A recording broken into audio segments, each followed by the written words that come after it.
Hey, what's going on, guys? Coach James here from Orange Theory Gresham. I'm here to go over March 5th and 23rd's ESP day template with you. Now, from the gate, I want to make a couple of points. This is a very unique ESP setup. Typically, in the style of template, we'll have an individual block for each one of those themes: endurance, strength, and power. A big communication, both in the 2G and the 3G, is going to be a seamless block. There really is no big recovery opportunities. From start to finish, we're going to be experiencing all three of those stages that we host here in the studio. Now, going over our 3G first, always kind of kicking off here, we have our endurance to begin, a 2.5 minute push into a 45-second base pace. For our members, they're going to go 2 rounds, and consistency, right, is going to be the name of the game. They will have an opportunity maybe to increase their intensity for the sake of a challenge, but base is always that priority on endurance, especially coming off of those longer durations. Up next will be strength. Now, with everybody, we're going to be power walking, so make sure, again, those communications in the lobby intro and over the mic as we forecast that second part of the block, that runners and joggers will be participating in that 3.5 to 4.5 mile an hour pace alongside our hills. Everyone's taking 6% or greater as they power walk, eventually coming down into a flat road, that 1 to 3% technically, right? Again, 2 rounds, they'll have that opportunity to either maintain or increase their walking pace alongside those inclines. Now, as we get into power, they'll have 3 total all outs. 2 will sit at 45, and that third one's gonna be a 30-second all out, which is technically their finisher. Those are the only chances they'll have for a true walking recovery in this block. So with that being said, we always wanna challenge that 2 above base speed or 10 or greater on the hill, maintenance, or increase intensity for some of our higher level athlete members. We'll have the chance to boost along the way, especially on that last one. 15 seconds less, we can always squeeze out that 0.1 more. But again, from the top all the way to your power, there is no walking recoveries until you get into that 3 all out phase. Otherwise, communication is key, not to overreach too quickly at the beginning, because you got a lot of work to get through, 14.5 minutes for sure. Now, moving to the row side on the 3G, they're gonna have an exercise to start, a single leg, single arm shoulder press. Now, we know that stability can feel a little funny for some, and it's kind of hard to keep that breath work under control. So make sure we have some lighter dumbbells at our rowers. Definitely the night before, I wanna set that up. And they're gonna complete 10 reps on each side before they go into an 800-meter base row. For those that are starting on the rowers, they already know what their base rhythm is, hopefully that 18 to 24 stroke per minute range. But as they progress through their block, their exercise and rep count's gonna stay the same, but their meters are actually gonna decrease by 200 each round.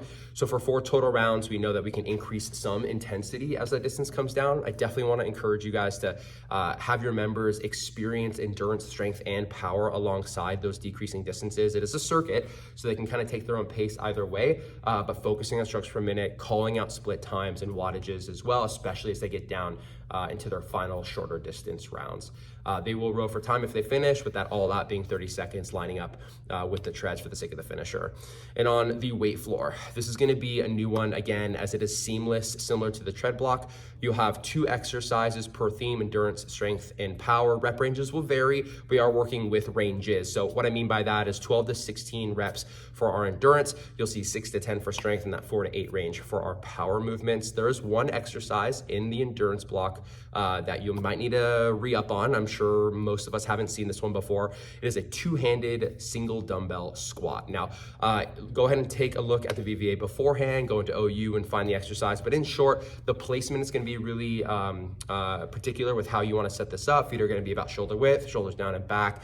And we're gonna keep that dumbbell at about our hips. But the hand placement, where we wanna hold that dumbbell, is either gonna be doubled over and we're gonna cradle it, or you can lace the fingers through the neck of that dumbbell and then keep it nice and long in front of us today. Otherwise, the squat effort's the same: sink the hips, keep the chest up nice and proud, and exhale as we drive to reset. That being said, it is a back-to-back series on the weight floor. So minimal transition, get your bigger rest after you finish those 2 movements, and they're gonna take it for 2 rounds at a time before moving on to the next series. Strength, of course, that tempo is gonna split up, and we're gonna be utilizing unilateral on the strength. That theme is also gonna play into power. There's a lot of moving parts here, guys. Unilateral is also gonna go into that power theme block as well. Now, their bonus, if they finish all 6 rounds with those movements, is actually to pick their favorite series between endurance, strength, and power to repeat for the rest of the time. And their finisher is a little unique as well. They'll see a single they'll see a lateral step up for 15 seconds each side. So we know that the finisher is 30 all out for the rowers and the treads. So make sure we call out over the mic, hey, it's halfway, so they can turn it around and get that other side worked. For the 2G, to kind of sum it up, a lot of the same moving parts. Obviously, structure is going to be just a little bit different. On the 2G side, 23 minutes and change for the tread block. They're going to extend those pushes in the beginning for the endurance, 3-minute push to a 1-minute base. They still get 2 rounds, just like the 3G.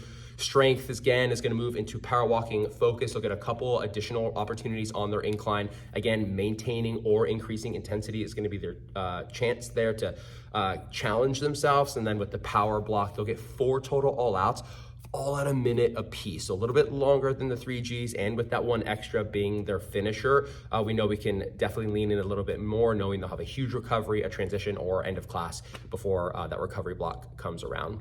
The weight floor side has a lot of same efforts as the 3G, except the rower is going to be broken up as well to kind of buy into each one of those parts. So with your endurance, we have a 300-meter push row just once to kind of open us up. And again, split time can be a great opportunity to help members find consistency in their rhythms as they go through those same 2 movements, remember, back to back, 2 rounds, and then they'll go back to the rower to reset part number 2, which will be strength.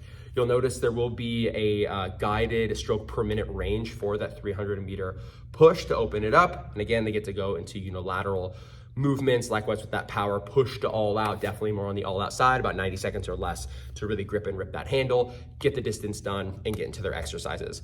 Bonus, they get to choose their same 2 movements that they enjoy most out of all 3 parts. And that finisher is going to be the same, but remember, it's a full minute on the tread, so 30 seconds, they'll get to switch sides. So we're calling out that halfway mark on the weight floor for their finisher. There's a lot of, again, moving parts, lots of things going on. Nothing that's unfamiliar to us as coaches to get done. Execution, communication is always key, right, in the lobby as you forecast, make transitions, set members up for success. I definitely want to encourage you guys to jump into this class and take it yourself. That way you can show that empathy, especially if you're coaching that day, and let your members know, hey, what we're asking you is not easy. A 23-minute or 14-minute block of nearly no walk-in recoveries and experiencing all these types of different efforts, it can be a challenge for most. So enjoy yourself on the mic, in class, and have a great time with it.